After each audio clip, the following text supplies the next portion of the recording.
Hello good evening friends, welcome back to our channel वाला में।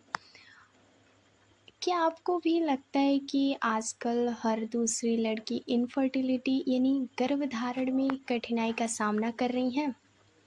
क्या सच में आज की लड़कियां पहले से ज़्यादा इनफर्टाइल हो गई हैं, या इसके पीछे कुछ और वजह है?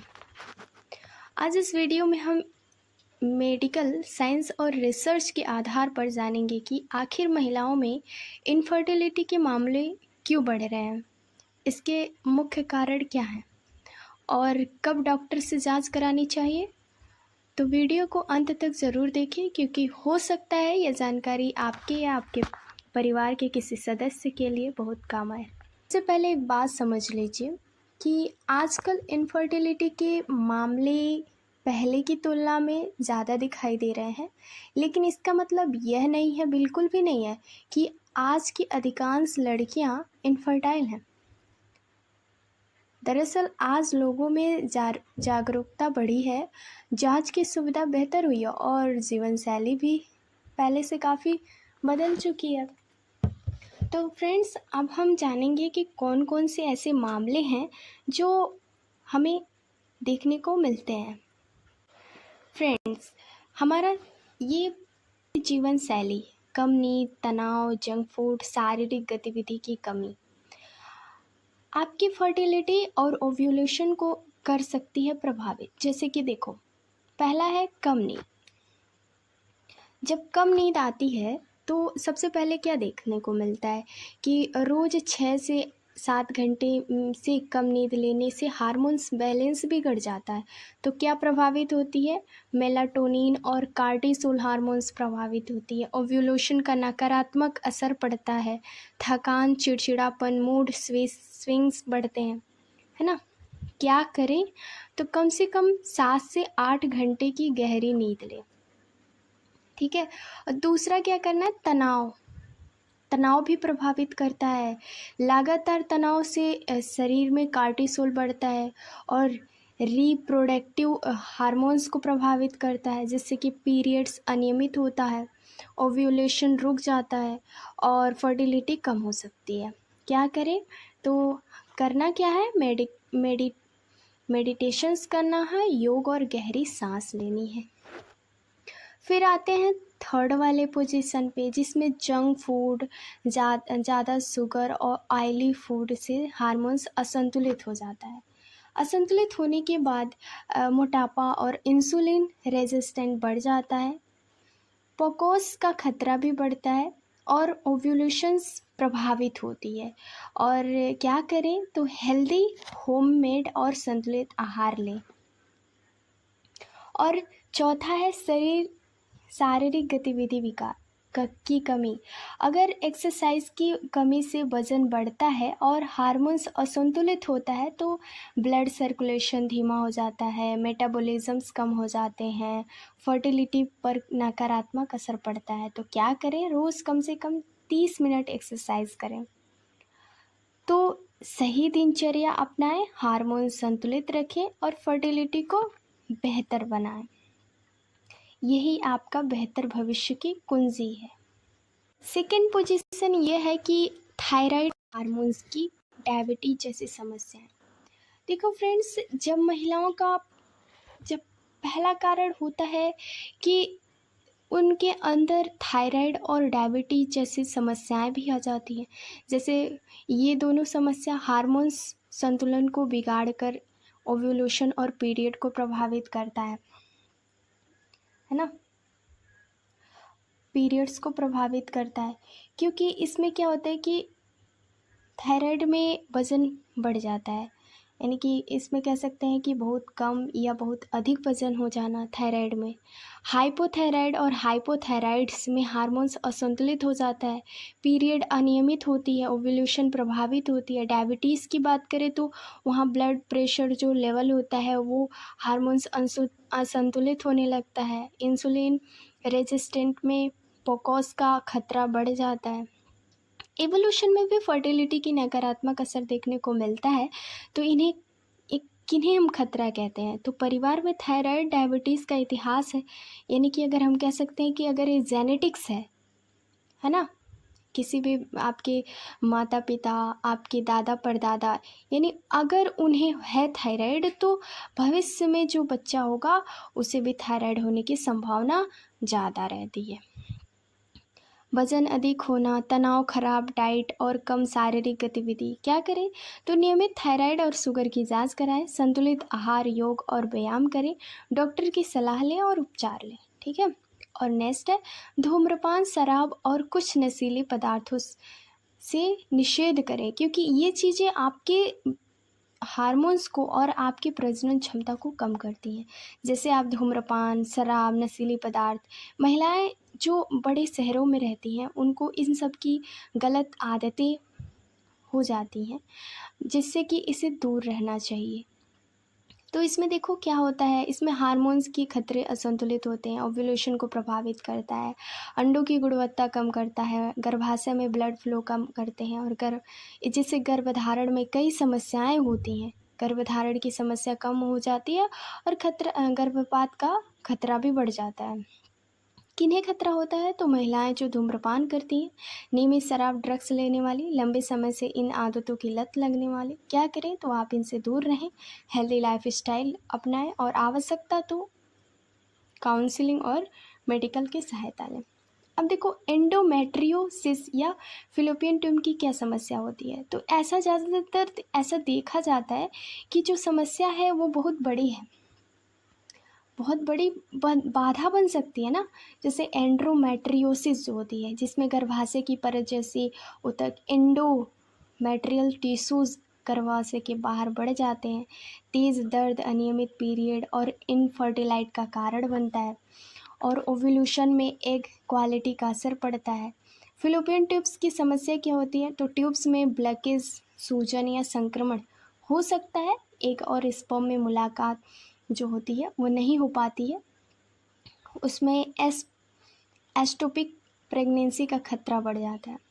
किन्हें खतरा होता है? तो बार बार पैल्विक इंजेक्शन से, और परिवार में इतिहास यानी कि कह सकते हैं कि आनुवंशिकता से भी ये होती है, और अनियमित पीरियड्स और लंबे समय से दर्द।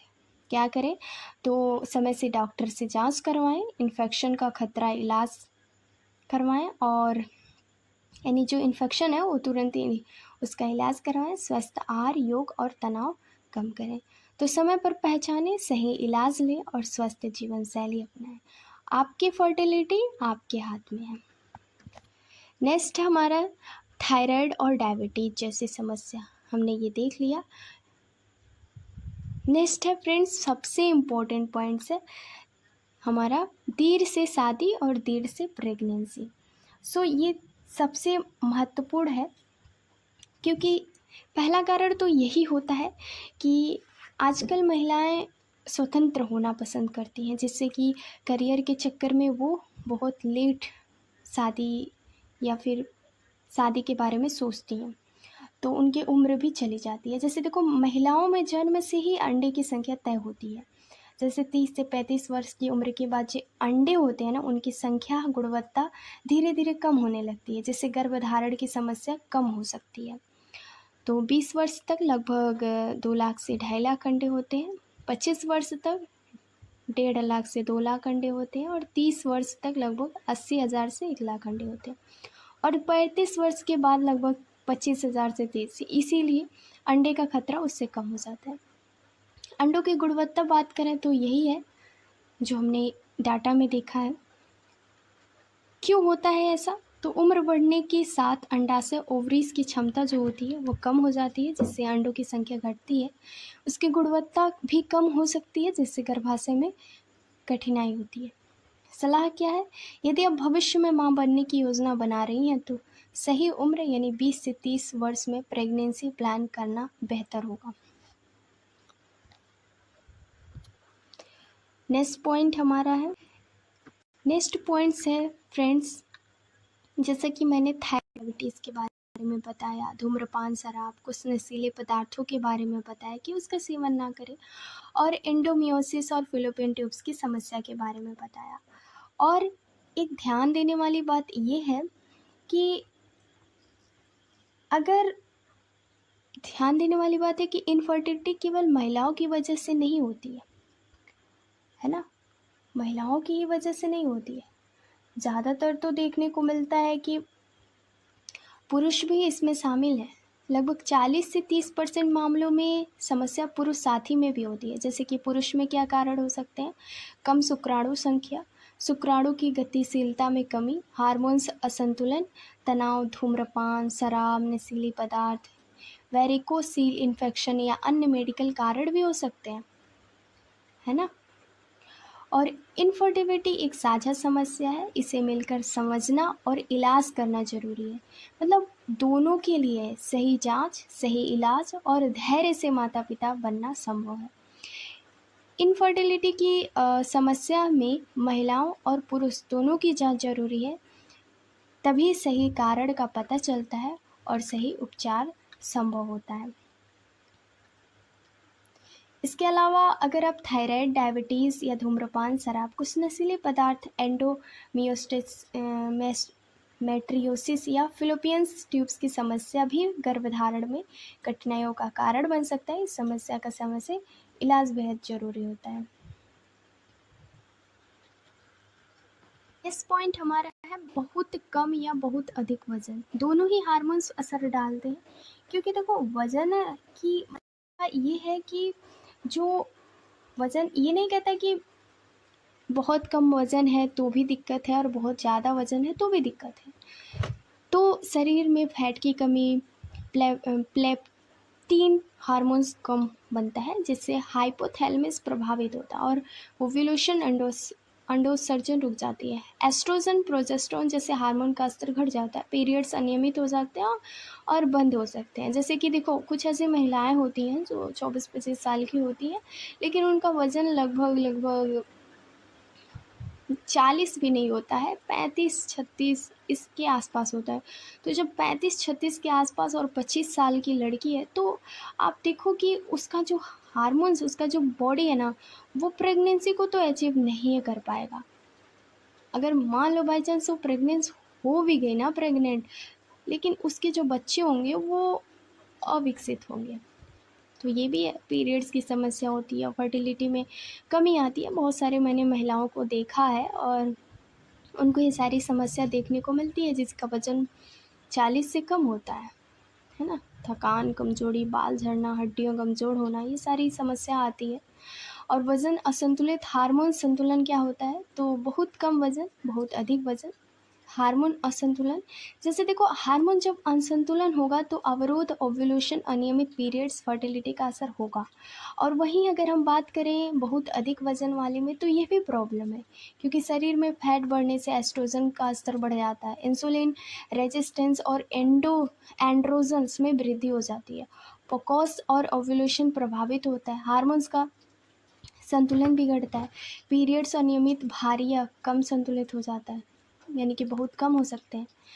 पॉकोस और हार्मोन्स असंतुलित, ओव्यूलेशन की समस्या, डायबिटीज़ और हार्ट रिस्क बढ़ना और वज़न और बढ़ने का खतरा। तो क्या करना है कि बहुत कम या बहुत अधिक वज़न दोनों ही हार्मोन्स के संतुलन को बिगाड़ते हैं और एवोल्यूशन और फर्टिलिटी पर नकारात्मक प्रभाव डालते हैं।